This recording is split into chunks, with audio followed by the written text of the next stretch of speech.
दोस्तों आज मैं एक बहुत खतरनाक मूवी को एक्सप्लेन करने वाला हूं जिसका नाम है फॉरेस्ट ऑफ डेथ। तो इस मूवी के अंदर एक केबिन में हम एक कपल को देख पाते हैं। वाइफ को यहाँ एक आवाज सुनाई देती है और उसे यहाँ कोई दिखाई देता है और वह दूसरे रूम में घुस जाता है। तो वाइफ अपने हस्बैंड को बताती है और हस्बैंड एक नाइफ उठाकर कमरे के अंदर चेक करने जाता है। उसको लग रहा था कि शायद कोई लूटपाट के इरादे से यहाँ आया होगा और वो जैसे ही दरवाजा खोलता है तो कोई चीज उसको अंदर खींच लेती है और दरवाजा अपने आप बंद हो जाता है। और यहाँ पर वाइफ पुलिस को फोन करने लगती है। तभी अचानक दरवाजा खुल जाता है और उसमें से उसका हस्बैंड बाहर आता है और उससे कहता है कि मैंने उस चीज को ठिकाने लगा दिया है। और जब उसकी बीवी रूम के अंदर देखने जाती है तो रूम के अंदर कॉर्नर में उसके ही हस्बैंड की डेड बॉडी उसे दिखाई देती है और उसकी आंखें किसी ने निकाल ली होती हैं। पीछे से आकर एक मॉन्स्टर उसकी वाइफ पर हमला कर देता है और यहाँ पर जो कोई भी आया था वो उसका हस्बैंड नहीं था, लेकिन वह उसके रूप में जरूर था। खैर वो अब इसको भी खत्म कर देता है और सीन यहीं पर शिफ्ट हो जाता है। और फिर इसके बाद हम कहानी के अंदर डॉम और डिलन को देखते हैं। और डॉम ने डिलन के पास कॉल की थी और वह चाहता था कि डिलन उसके साथ केबिन में एंजॉय करने चले, लेकिन डिलन को वहाँ नहीं जाना था क्योंकि डॉम अपनी गर्लफ्रेंड के साथ वहाँ जा रहा था। इस वजह से डिलन वहाँ अकेला पड़ जाता, लेकिन डॉम उसकी इस बात पर कहता है कि एशली की फ्रेंड ट्रेजी भी वहाँ पर आएगी, डिलन वहाँ पर अकेला नहीं पड़ेगा। जिसके बाद डिलन मान जाता है। दूसरी तरफ हम एशली को देख पाते हैं जिसने ट्रेजली को भी मना लिया था सेम बात बोलकर। और इसके बाद वो चारों एक केबिन में पहुंच जाते हैं जो कि जंगल के बीचों बीच था और मूवी के शुरुआत में वो कपल इसी के अंदर मारा गया था। खैर वो अब चारों इसके बाद केबिन के अंदर जाते हैं और अपने अपने रूम में चले जाते हैं, लेकिन ट्रेजी और डिलन के लिए वहाँ पर इनफ रूम नहीं थे तो डिलन नीचे सोने के लिए ही मान जाता है। इसके बाद वो चारों बाहर बैठकर एंजॉय करने लगते हैं और वो चारों जंगल में हाइकिंग करने के लिए भी सोचते हैं। जिसके बाद वो हाइकिंग करने के लिए चले जाते हैं। इसी तरह उन्हें रात हो जाती है। इसी बीच वो केबिन का रास्ता भी भूल जाते हैं। तो इस पर डिलन कहता है कि वो आगे जाकर रास्ता ढूंढने की कोशिश करेगा, फिर वो उन सबके पास वापस आ जाएगा। लेकिन डिलन जब आगे बढ़ता है तो उसे कोई चीज वहाँ दिखाई देती है। इसके थोड़ी देर बाद हम देखते हैं कि मूवी के शुरुआत में जो कपल मारा गया था उसके अंदर जो हस्बैंड था वो वहाँ खड़ा हुआ था, लेकिन वह तुरंत गायब हो जाता है। तभी वहाँ एक आदमी आता है और वह डिलन के ऊपर गन तान देता है, डिलन को डराने लगता है और डिलन उससे कहता है कि वो तो सिर्फ केबिन का रास्ता ढूंढ रहा है। तो वह आदमी थोड़ा सा शांत हो जाता है और बताता है कि वह केबिन के ओनर का भतीजा है और उसका नाम रॉजर है। खैर डिलन और रॉजर डॉम और बाकी लोगों के पास जाते हैं। रॉजर उन चारों को केबिन तक लेकर जाता है। वहाँ पर केबिन का ओनर जोई भी होता है। वो उन चारों को ये कहता है कि अगर कोई भी दिक्कत हो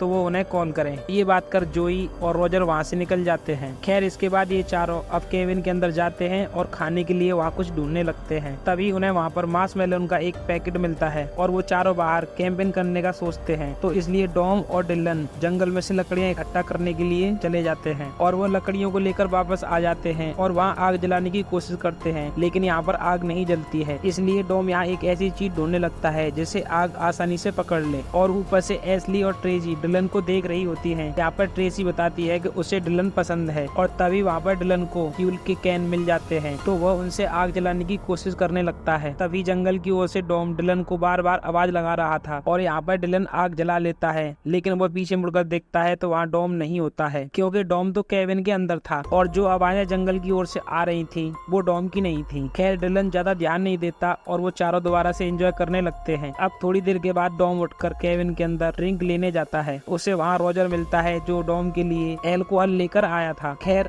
डॉम अब रॉजर को लेकर सभी के पास जाता है। रॉजर बाकी सभी से माफी मांगता है और कहता है कि वो वहाँ से चला जाएगा क्योंकि जोई नहीं चाहता कि वो इस जंगल के आसपास रहे। अब ट्रेसी पूछती है कि जंगल में ऐसा क्या है। रॉजर कहता है कि लोगों का कहना है कि इस जंगल के अंदर ईविल है जो कि लोगों को रात होते ही मार डालता है। किसी का ये कहना है कि वो डेविल है और किसी का ये कहना है कि वो वेंडिगो है, लेकिन रॉजर जानता है कि वो चीज क्या है। वो असल में शेप शिफ्टर है। वह रूप बदलकर पहले लोगों को अपने जाल में फंसाता है, बाद में उन्हें फिर मार देता है। रॉजर बताता है कि उसकी एक बीवी थी। वो एक दिन जंगल में गया था, उसे रात हो गई थी। जंगल में उसने अपनी बीवी को देखा था जबकि उसकी वाइफ 6 साल पहले ही मर चुकी थी। वो सभी लोग रॉजर से पूछते हैं कि वो शेप शिफ्टर अगर लोगों को मार देता है तो वह खुद कैसे जिंदा है। इस पर रॉजर कहता है कि आग की वजह से, लेकिन यहाँ इन सबको रॉजर की बातें बेकार लगती हैं। लेकिन ये बातें बिल्कुल भी गलत नहीं थी क्योंकि हमने मूवी के स्टार्टिंग में ही देख लिया है कि ये चीज बिल्कुल रियल है। खैर रॉजर तो वहाँ से चला जाता है, लेकिन उसके जाने के बाद बाकी सब भी अंदर सोने के लिए चले जाते हैं। इसके बाद जब डिलन काउच के ऊपर सो रहा है तो उसे नींद नहीं आती तो वह स्मोक करने लगता है। उसे तभी जंगल में से ट्रेसी की आवाज आती है कि वह उसे जंगल में बुला रही थी। तभी डिलन वहाँ ट्रेसी के पास जाता है। डिलन देखता है कि वह ट्रेसी नहीं वही शेप शिफ्टर है और वह डिलन के ऊपर हमला कर देता है, लेकिन ये सिर्फ सपना था। और तभी डिलन जाग जाता है और फिर वह चारों बाहर जाकर एंजॉय करने लगते हैं। खैर डिलन ने यहाँ पर अपने कैमरे से फोटो भी क्लिक किए थे। इसके बाद जब वो सभी वापस केबिन में आते हैं तब डिलन अपनी क्लिक की हुई फोटोज को देखता है और पिक्चर के पीछे ट्रेसी एक आदमी को नोटिस करती है और ये आदमी मूवी की स्टार्टिंग वाला ही आदमी था। हर एक पिक्चर के अंदर वो आदमी और रॉजर उनका पीछा कर रहे थे। खैर वो सब इन बातों पर ज्यादा ध्यान नहीं देते और डिसाइड करते हैं कि फिर से अगर ऐसा हुआ तो वो पुलिस को कॉल कर देंगे और वो अगली सुबह वहाँ से जाने का डिसाइड कर लेते हैं। खैर इसके बाद वो सभी एंजॉय करते हैं और कार्ड खेलने लगते हैं। तभी एशली को विंडो के बाहर रॉजर दिखाई देता है और वो तुरंत गायब हो जाता है। इसके बाद डॉम डिलन को लेकर जंगल में रॉजर को ढूंढने लगता है और यहाँ पर डिलन और डॉम अलग अलग होकर रॉजर को ढूंढते हैं और वहाँ पर डॉम को कोई छुपकर देख रहा होता है। तभी डिलन और डॉम फिर से साथ में आ जाते हैं और वो केबिन में जाने लगते हैं, लेकिन जाने से पहले वो रॉजर को गालियाँ देते हैं और वो उसे धमकाते भी हैं कि वो उनका पीछा ना करे। खैर इसके बाद वो दोनों केबिन के अंदर आ जाते हैं और फिर इसके बाद एशली जूही को कॉल करके ये बताती है कि रॉजर उन्हें तंग कर रहा है और वह सुबह से उनका पीछा कर रहा है और जूही ये कहता है कि ये तो हो ही नहीं सकता क्योंकि रॉजर तो सुबह से उसके साथ है और उसने इतनी पी रखी है कि वो चल भी नहीं सकता। इसका मतलब ये था कि जो डॉम और बाकियों का पीछा कर रहा था वो रॉजर नहीं बल्कि एक शेप शिफ्टर था। खैर तभी जूही एशली से रॉजर की बात करवाता है और तभी डरते हुए एशली कॉल को कट कर देती है। जिसके बाद तो वो लोग वहाँ पर एक पल भी रुकने के लिए तैयार नहीं थे। सुबह होते ही वहाँ से जाने के लिए तैयार हो जाते हैं। एशली और डॉम अपने रूम में चले जाते हैं। डिलन और ट्रेजी कॉच पर बैठकर बातें करते रहते हैं और उधर घर के बाहर रॉजर के रूप में शेप शिफ्टर डॉम को बाहर बुलाता है। डॉम बाहर जंगल में शेप शिफ्टर के पीछे भी चला जाता है और डॉम के पीछे एशली भी जंगल में चली जाती है और फिर डिलन और ट्रेजी भी पीछे जाते हैं। तभी वहाँ डॉम डिलन और ट्रेसी के पास आता है और डॉम उनसे एशली के बारे में पूछता है और तभी एशली थोड़ी दूर पेड़ के पीछे से डॉम की तरफ आती है, लेकिन यहाँ पर ये एशली नहीं बल्कि वही शेप शिफ्टर होता है। जिसके बाद डॉम और बाकी सभी केबिन में अंदर आ जाते हैं और ट्रेसी को यहाँ पर एशली के ऊपर शक हो जाता है, लेकिन एशली डॉम को लेकर अपने रूम में चली जाती है और फिर डिलन थोड़ी सी रिसर्च करता है और उसको पता चलता है कि जिस आदमी को उन्होंने पिक्चर में देखा था उनका पीछा करते हुए वो बहुत पहले ही मारा जा चुका है। अब तो यहाँ डॉम और ट्रेसी को रॉजर की शेप शिफ्टर वाली बात पर पूरी तरह से भरोसा हो गया था। तभी हम देखते हैं कि एशली यानी कि शेप शिफ्टर डॉम को लेकर जंगल में चला जाता है और डिलन और ट्रेसी अपना बैग पैक करने लगते हैं और वो देखते हैं कि एशली और डॉम अपने रूम में नहीं है और कार की कीज एशली के पास है। तभी फ्रंट डोर को कोई नॉक करता है और वो भी डॉम था और वो डिलन को डोर ओपन करने के लिए बोल रहा था और तब डिलन विंडो के पास जाकर अपना लाइटर जलाकर डॉम के फेस की तरफ करता है और वो शेप शिफ्टर था जिसने आग देखकर अपना असली रूप दिखा दिया था। तो डिलन फ्रंट डोर ओपन करके असली डॉम को अंदर ले लेता है और डॉम घायल था और वो दोनों डॉम से पूछते हैं कि आखिर हुआ क्या। डॉम यहाँ पर उन्हें सारी बात बताता है। जिसके बाद डिलन पुलिस को फोन करता है, लेकिन उसकी बातों पर पुलिस ज्यादा ध्यान नहीं देती और वह डिलन के लिए मदद भेजती है और हेल्प आने में 1 घंटा लगने वाला था। इसलिए डिलन जूही को फोन करता है और जूही उनके पास कार में बैठकर जाने लगता है। खैर वहाँ विंडो के पास शेप शिफ्टर एशली का रूप लेकर आता है और वह डिलन से कहता है कि वो ट्रेसी और डिलन को छोड़ देगा अगर वो डॉम को उसको दे दे। जिसके बाद वो शेप शिफ्टर वहाँ से चला जाता है। तभी वहाँ ट्रेसी और डिलन बात कर रहे थे कि शेप शिफ्टर अंदर आ जाता है और डॉम उन दोनों को वहाँ से जाने के लिए कहता है और वो खुद शेप शिफ्टर को रोकने लगता है। एक मोमेंट के लिए तो हमें ऐसा लगता है कि वो शेप शिफ्टर नहीं बल्कि असली एशली है, लेकिन असल में वो शेप शिफ्टर ही था। डिलन अब एक नाइफ से उस शेप शिफ्टर को रोकने की कोशिश करता है, लेकिन जो शेप शिफ्टर होता है वो नाइफ को डिलन के ही पेट में स्टैब कर देता है और ट्रेसी वहाँ से डिलन को लेकर भाग जाती है और उनके जाने के बाद में शेप शिफ्टर डॉम को बार बार स्टैब करके बुरी तरह से मार देता है। लेकिन तभी ट्रेसी और डिलन बाहर जाकर एक मसाल बनाते हैं और वो दोनों जंगल में जाने लगते हैं और शेप शिफ्टर भी उनका पीछा करने लगता है और वो अपने शिकार को ऐसे अकेला कैसे छोड़ सकता था। खैर एशली और डिलन जंगल में मसाल के थ्रू चलते रहते हैं। क्योंकि डिलन यहाँ घायल हो गया था इसलिए उनकी स्पीड कम हो गई थी और आग भी बुझने वाली थी। खैर वहाँ तभी केबिन ओनर जोई भी वहाँ पर पहुँचने वाला था। अब आग बुझने ही वाली थी कि डिलन ट्रेजी को वहाँ से जाने के लिए कहता है और वो उससे कहता है कि वो शेप शिफ्टर को मारकर उसे रोड पर मिलेगा और ट्रेसी वहाँ से चली जाती है और ट्रेसी के जाने के बाद डिलन शेप शिफ्टर को आवाज लगाने लगता है और वो भी वहाँ पर आ जाता है। खैर शेप शिफ्टर एक नाइफ से डिलन के ऊपर हमला करता है और फिर वो ट्रेसी का ही रूप ले लेता है और तभी वो शेप शिफ्टर डिलन की छाती में उस नाइफ से स्टैब कर देता है और बहुत ही बुरी तरह से डिलन की मौत होती है। खैर ट्रेसी वहाँ रोड से बस थोड़ी ही दूरी पर थी और आग बुझ जाती है। खैर वहाँ जोई को रोड के ऊपर ट्रेसी मिलती है और ट्रेसी जोई को अपने साथ जंगल में लेकर जाती है और वो जोई को पेड़ के पीछे देखने के लिए कहती है और जब वो वहाँ पेड़ के पीछे देखता है तो असली ट्रेजी की डेड बॉडी वहाँ पर पड़ी हुई थी और तभी पीछे से शेप शिफ्टर जोई पर भी हमला कर देता है। और ये तो हम अच्छी तरह से जान चुके हैं कि वो ट्रेसी नहीं बल्कि वही शेप शिफ्टर था जिसने ट्रेसी का रूप बदल लिया था, और इसका सबूत ये था कि ट्रेसी के हाथ में खून लगा हुआ था जब वो जोई को मिली थी। यानी कि यहाँ पर खाली रॉजर बचता है जो कि एक ड्रंक इंसान था। उसके अलावा यहाँ पर बाकी सभी लोग मारे गए थे और केविन ऑनर जोई भी मारा जाता है। और स्टार्टिंग में जितने भी दोस्त आए थे वो सब लोग मारे गए। स्टार्टिंग के समय जो 2 कपल थे वो भी मारे गए, और ये पूरा का पूरा जो जंगल था शेप शिफ्टर का ही इलाका था। और जोई की मौत के साथ ही ये मूवी यहीं पर खत्म हो जाती है। अगर मूवी का एक्सप्लेनेशन आपको अच्छा लगा हो तो हमारे चैनल को सब्सक्राइब करके बेल आइकन को जरूर दबा लें ताकि वीडियो की नोटिफिकेशन सबसे पहले आपको मिले।